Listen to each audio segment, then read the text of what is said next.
इतिहास में कई रानियां आईं और चली गईं, पर एक ऐसी रानी थी जिसने तीनों गुणों को एक साथ जिया। उसका नाम था नूरजहां।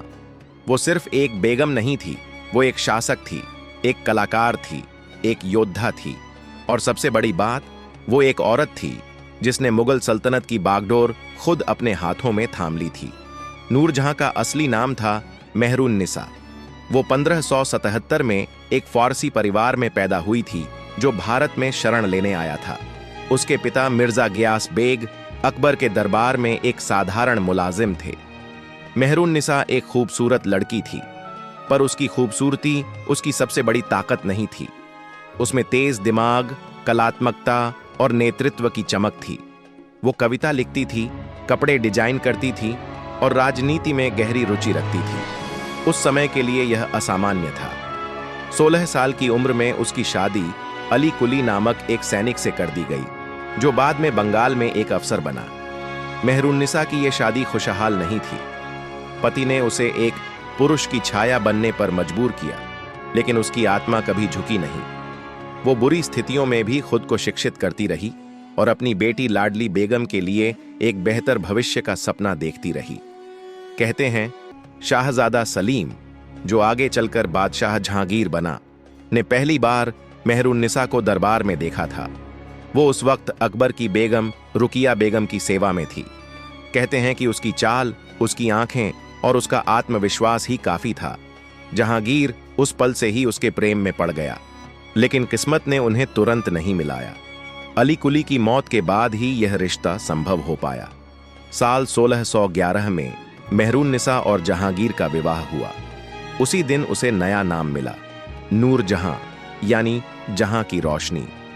पर यह नाम सिर्फ उपमा नहीं थी, वो सच में पूरे दरबार की रोशनी बन गई। नूरजहां ने सिर्फ बेगम बनने पर संतोष नहीं किया, उसने धीरे धीरे मुगल प्रशासन में गहरी पकड़ बना ली। कई फैसले वो खुद लेती थीं, फरमान जारी करती थी, सिक्कों पर उसका नाम छपने लगा, जो कि किसी महिला के लिए उस जमाने में कल्पना से परे था।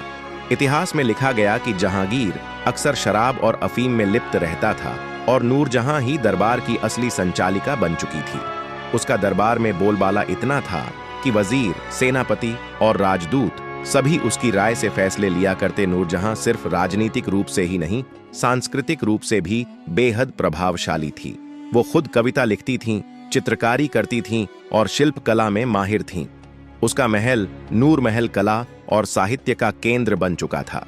एक बार जब जहांगीर को अफगान बागियों ने बंदी बना लिया, तो नूरजहां ने खुद तलवार उठाई, सेना का नेतृत्व किया और बादशाह को मुक्त कराया। इतिहास में ये उल्लेख मिलता है कि उस युद्ध में नूरजहां ने बुर्का पहनकर दुश्मन की फौजों का सामना किया, पर सम्मान से भरी जहांगीर की मृत्यु 1627 में हुई। उसके बाद शाहजहां खुर्रम को बादशाह बनाया गया। नूरजहां ने सत्ता से हटने का फैसला किया और शांति से लाहौर में रहने लगी। वो राजनीति से भले हट गईं, पर लोगों के दिलों में उनकी जगह अमर रही। अपने जीवन के अंतिम वर्षों में वह अपनी बेटी लाडली बेगम के साथ समय बिताती थीं और शायरी लिखती थीं। 1645 में नूरजहां ने अंतिम सांस ली। उन्हें लाहौर के शाहदरा बाग में सुपुर्द ए खाक किया गया, जहां आज भी उनकी कब्र मौजूद है। उनकी मज़ार पर लिखा गया है, अगर मैं दोबारा जन्म लूं तो फिर नूरजहां ही बनूं, क्योंकि मेरा नाम ही रोशनी है और मेरा जीवन ही एक दीप